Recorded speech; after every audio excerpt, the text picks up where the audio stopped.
सवाल है मेरे, मैं रिव्यू शुरू करूँ उससे पहले कि आप सब किसी ना किसी बिजनेस में या किसी ना किसी सर्विस प्रोवाइडिंग सेक्टर में इन्वॉल्व है अभी। और अभी का टाइम ऐसा चल रहा है कि डिजिटल मार्केटिंग और creating a presence for your business or yourself will drive a more success to your life, right?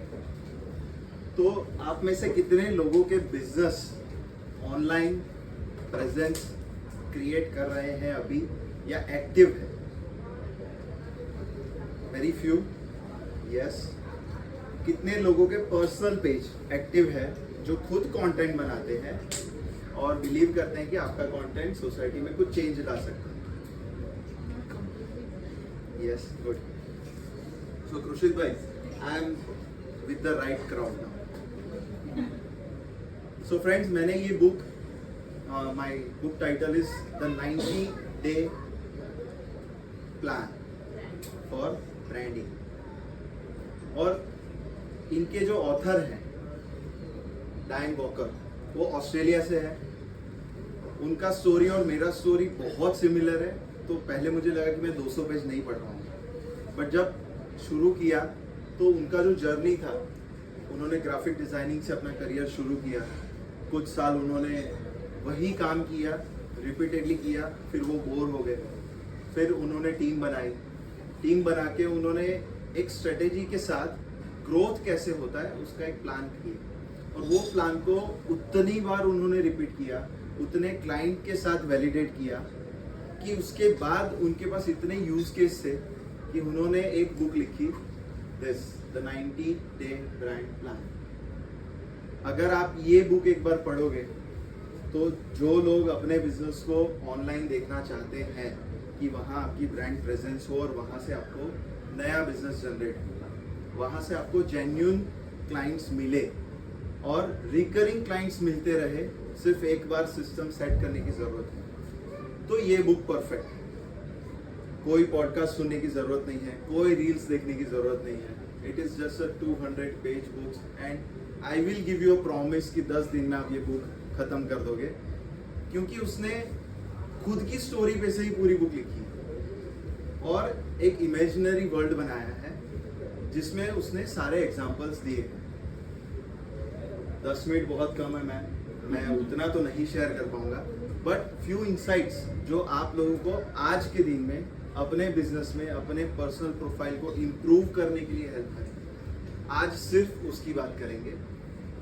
Total 12 chapters हैं और 12 चैप्टर्स में इन्होंने ये बुक को डिवाइड किया है। So I will start from the first.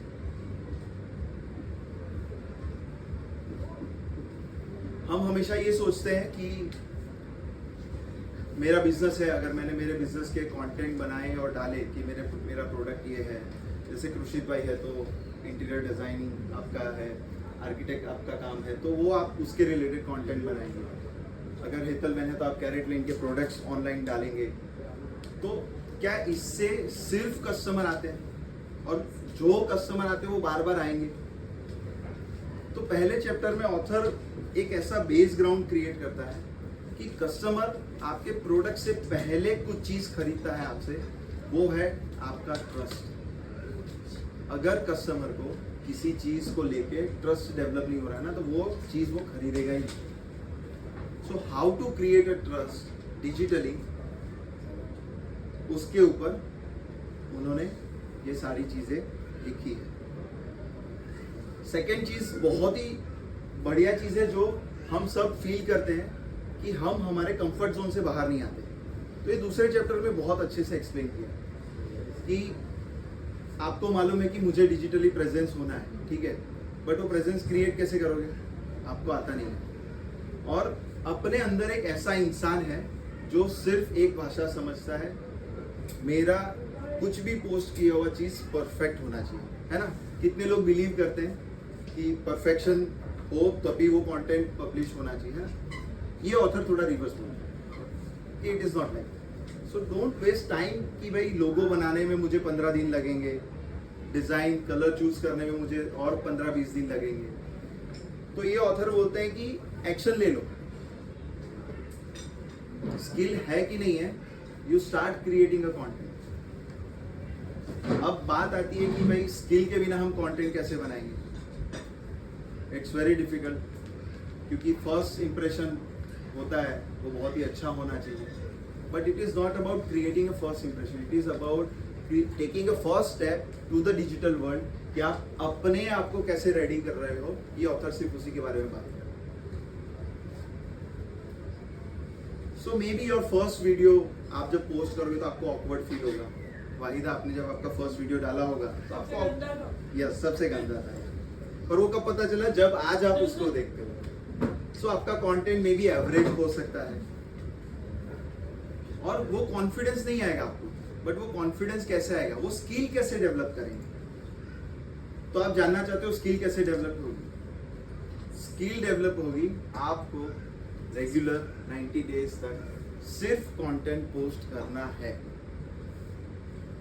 और आगे एक ऐसा फॉर्मेट दिया है ऑथर ने जो मैं खुद देख के खुश हो गया कि यार ये तो मैं अपने लिए भी यूज कर सकता हूँ, मेरी एजेंसी के लिए भी यूज कर सकता हूँ। It will give me a good result. हम हमेशा हमारे टाइम को कहाँ यूज करना चाहिए, कहाँ यूज नहीं करना चाहिए, उसका मेजरमेंट नहीं करते। मैंने पर्सनली हेतल बेन से बहुत सीखा है इसके बारे में। सो एंडलेस मीटिंग होते हैं, जैसे 10 मिनट पर 12-12 मिनट लिए ना, एंडलेस मीटिंग होते हैं कि जब तक हम टोकेंगे नहीं, रियलाइज नहीं होगा और हम मीटिंग हमारी चलती रहेगी। कांस्टेंट व्हाट्सएप पे हम चेक करते रहते हैं, मैसेज आया, किसका आया, क्या आया, काम का है कि नहीं है। सोशल मीडिया पे scrolling, oh my God, Instagram, instant, अभी वो इतने सारे एप्स आ रहे हैं मार्केट में कि हमें और बिजी रख रहे हैं। So the whole day whatever we are doing is just consuming a content. That is the self realisation after reading this book, कि हम कंटेंट कंज्यूम उतना करते हैं कि हम उसे यूज ही नहीं कर पाते कि वो नॉलेज जो हमें मिला है उसको हम कंटेंट क्रिएशन में कैसे यूज करें। सो ये ऑथर बोलते हैं कि कंज्यूम जो कर रहे हो उसका टाइम सिर्फ 20% होना चाहिए और 80% टाइम आपका होना चाहिए कंटेंट क्रिएशन पे ध्यान देना। तो हम क्या करते हैं, पूरा 4-5 दिन बनाएंगे, जॉयल पूरा नोट्स बनाएंगे कि ये देखा, ये देखा, ये देखा, और 1 घंटे में कंटेंट बनाएंगे। सो ये पूरा रिवर्स मेथड पे ये लोग बोल रहे हैं, ऑथर बोल रहे हैं कि आप सिर्फ 20% टाइम दो आपका कंटेंट कंज्यूम करने के लिए, फिर आप क्रिएट करो। एक और चीज़ है कि इंडस्ट्री लीडर को हम फॉलो करते हैं। आपने हर बार अपने इंडस्ट्री के लीडर को देखा होगा कि वो क्या कर रहा है, कहाँ जा रहा है, कौन से एग्जीबिशन में जा रहा है, किस टाइप के क्लाइंट्स को मिल रहा है, उसका ऑनलाइन प्रेजेंस कैसा है। तो ये सारी चीजें करनी चाहिए, पर कॉपी नहीं करनी चाहिए। इंस्पिरेशन होना चाहिए, एडप्ट करो आप क्या चीजें अपनी लाइफ में आगे लेके जा सकते हो। The main focus of to write this book for creating a brand in 90 days is 90 days तक आपको रोज ये काम करना है, हर रोज, हर वीक में उसको रिव्यू करना है कि आपने सही किया है नहीं, और हर मंथ उसको इम्प्रूव करना है। यानी 3 बार आप अपने ही फॉर्मेट को इम्प्रूव करोगे तो सक्सेस तो मिलने ही वाली है। दूसरी एक चीज़ है जो मैंने सीखी है, ये ऑथर ने कुछ अलग तरीके से बोला है, पर मैंने अभी कहीं और स्पीकर से सीखा है, GIVC, genuine interest creating a value. तो ये ऑथर बोलते हैं कि आप जो कंटेंट बना रहे हो वो ऑडियंस को ऐसे लगना चाहिए कि आपका कोई जेन्युइन इंटरेस्ट है, उनका कोई प्रॉब्लम सॉल्व कर रहे हो, या कोई उनका एरिया है जो आपको उनको इन्फॉर्मेशन पास करनी हो, जेन्युइनली आप देना चाहते हो। तो GIVC आप करोगे कंटेंट क्रिएशन में, तो वो जो ऑडियंस बिल्डअप होती है वो बहुत लंबे टाइम तक बिल्डअप होके रहेगी आपके साथ, और वो 100% आपको प्रॉफिट देके जाएगी। एंड लास्ट चैप्टर में ये बोलते हैं सिर्फ कंटेंट क्रिएट करने से कुछ नहीं होता है, जब तक विटामिन M यानी पैसा वो कंटेंट क्रिएशन की प्रोसेस से जनरेट नहीं होगा ना, तब तक आप कुछ नहीं कर पाओगे। सो हर चैप्टर में एक्सरसाइज है, वो एक्सरसाइज आप करोगे तो 90 डेज तक आपकी ब्रांड को अच्छे पोजीशन पे रख पाओगे। That's it, thank you so much, this is जिगर। 15 seconds. So, जिगर भाई ने एकदम सिंपल और क्लियर बताया। बी विजिबल, बी कंसिस्टेंट, कोई भी जो काम कर रहे हैं उसमें हमें कंसिस्टेंसी चाहिए, तो ही हम सक्सेसफुल होंगे। और रियल बनना है, वो बहुत ज़रूरी है। Yes yes. Thank you. Anyone?